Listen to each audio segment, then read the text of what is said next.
Hello बच्चों, welcome back. बच्चों, idioms phrase हम पढ़ रहे हैं। इडियम फ्रेज में आपने अभी तक जो है रोज़ 10-10 जो है बताए जा रहे हैं और मुझे आशा है कि आप लोग इसे अच्छी तरह से याद कर रहे हैं।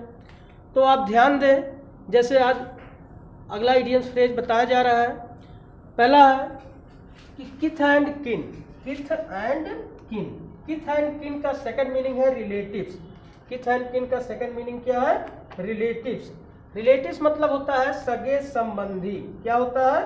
सगे संबंधी। ठीक है, सगे संबंधी। वाक्य देखिए प्रयोग किया गया है कि वी मस्ट, कहता है कि we must depend upon our kith and kin in our difficulties. ठीक है, कहता है कि हमें जो है किथ एंड किन, रिलेटिव्स मतलब संबंधी, यानी हमें जो है अपने संबंधियों पर, अपनी कठिनाइयों में, मुसीबतों पर निर्भर रहना चाहिए। दूसरा है कि ओपन आर्म्स। ओपन आर्म्स का मतलब होता है क्वार्डनली, यानी बड़े प्रेम से, बड़े प्रेम से। ठीक है, यूज इसका है कि नेहरू आज received everywhere with open arms, यानी नेहरू का प्रत्येक जगह बड़े प्रेम से स्वागत किया जाता था। अगला है नाउ किया जाता है। Now and then. Now and then का मतलब होता है ओकेजनली। ओकेजनली मतलब होता है समय समय पर। ओकेजनली माने समय समय पर। ठीक है, तो यूज इसका है कि एवरी यानी प्रत्येक। Now and then he comes to trouble me with a. Now and then he comes to trouble me with a request for loan. कहता है कि प्रत्येक व्यक्ति समय समय पर मेरे पास पैसे कर्ज लेने के लिए आते हैं। नेक्स्ट है off and on. Off and on, इसका भी वही मतलब है कि now and then. Now and then, now and then मतलब समय समय पर, आपको बताया ही। यूज है कि your friend comes to my house off and on to borrow money, कि तुम्हारा मित्र जो है समय समय पर मेरे पास पैसे कर्ज लेने के लिए आता है। ठीक है, तो चलिए अगला देखते हैं।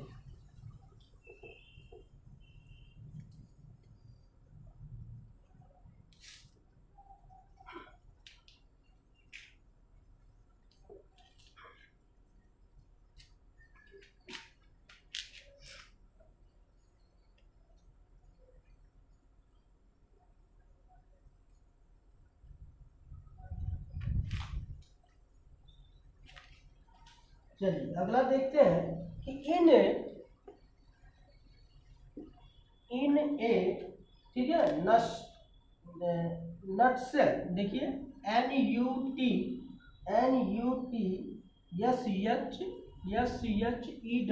नटसेल। ठीक, इसका सेकंड मीनिंग है ब्रीफली।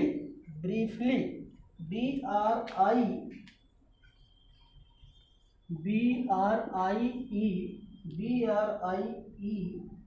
FLY, briefly. ठीक है, और ब्रीफली का मतलब होता है संक्षेप में, होता है संक्षेप में। ठीक है, ब्रीफली का मतलब होता है संक्षेप में। तो यूज इसका है कि describe in A,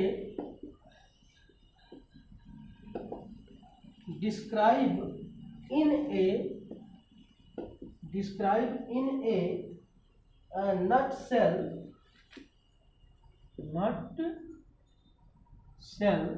describe in a nutshell। ठीक है, the steps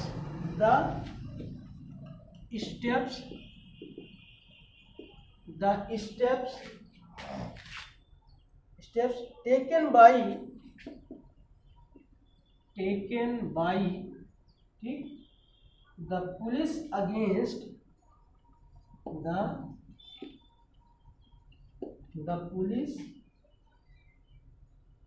the police against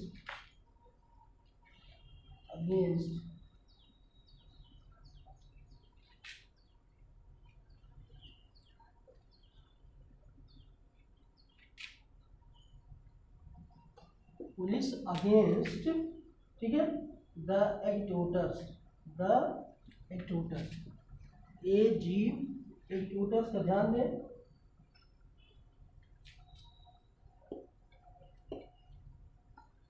स्टूटस, ठीक है। ठीक है, तो देखिए अगला है कि इन ए नटसेल, मतलब ब्रीफली यानी संक्षेप में वर्णन है। Describe in A nutshell the steps taken by the police against accused. कहता है कि क्रांतिकारियों के विरुद्ध पुलिस को यानी स्टेप बाय स्टेप संक्षेप में वर्णन करो। 6 नंबर इसका देखते हैं।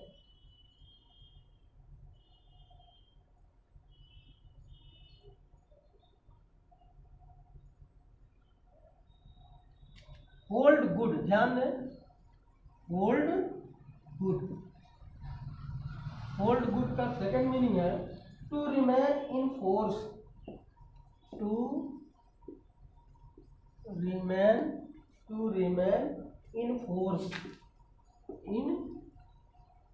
फोर्स, ठीक है। हिंदी इसकी है to remain in force, Hindi इसकी है चलन में रहना, चलन में रहना, ठीक है। प्रयोग इसका है चलन में रहना, प्रयोग इसका है द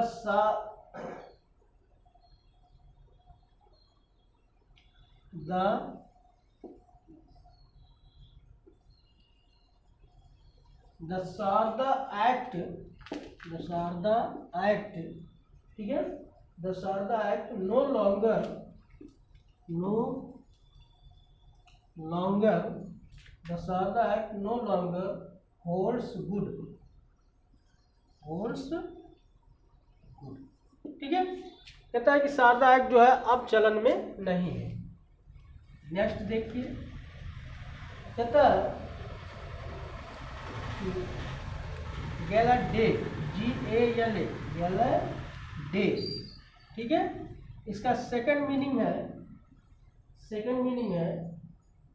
कि ए डे, सेकंड मीनिंग है इसका a day of great happiness, a day of great happiness मतलब होता है प्रसन्नता का दिन। क्या होता है? प्रसन्नता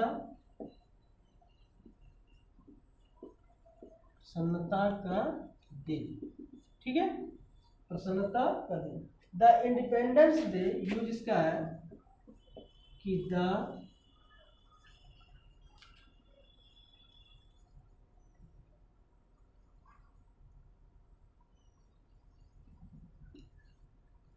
The Independence Day is a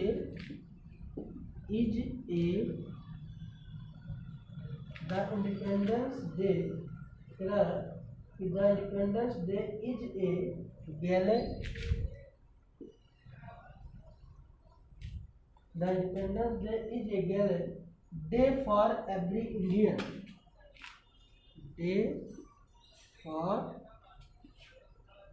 every Indian, ठीक है। तो ये हो गया। चलिए अगला देखते हैं। कहता है कि इंडिपेंडेंस डे जो है प्रत्येक भारतीयों के लिए प्रसन्नता का दिन है, ठीक। एक और देखते हैं इसका 8 नंबर।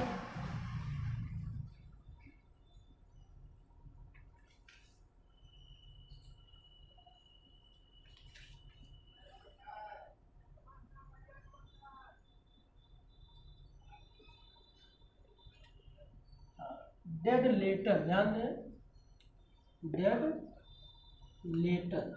लेटर का सेकंड मीनिंग है no longer in force,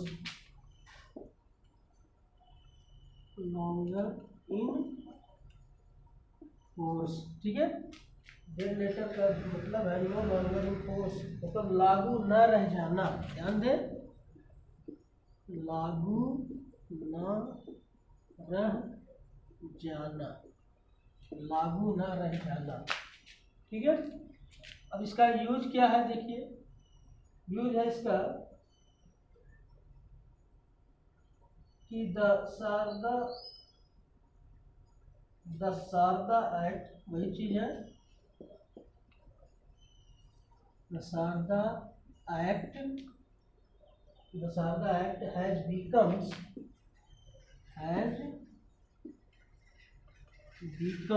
the Sarda Act has become a dead letter,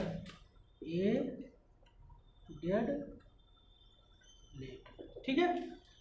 तो इस तरह से बच्चों थोड़ा थोड़ा आपको हम इडियम्स फ्रेज बताते रहें और आप उन्हें हार्ट एकदम डीपली जो है लर्न करते रहें ताकि ये सब चीज़ें आपको अच्छी तरह से याद हो। धन्यवाद।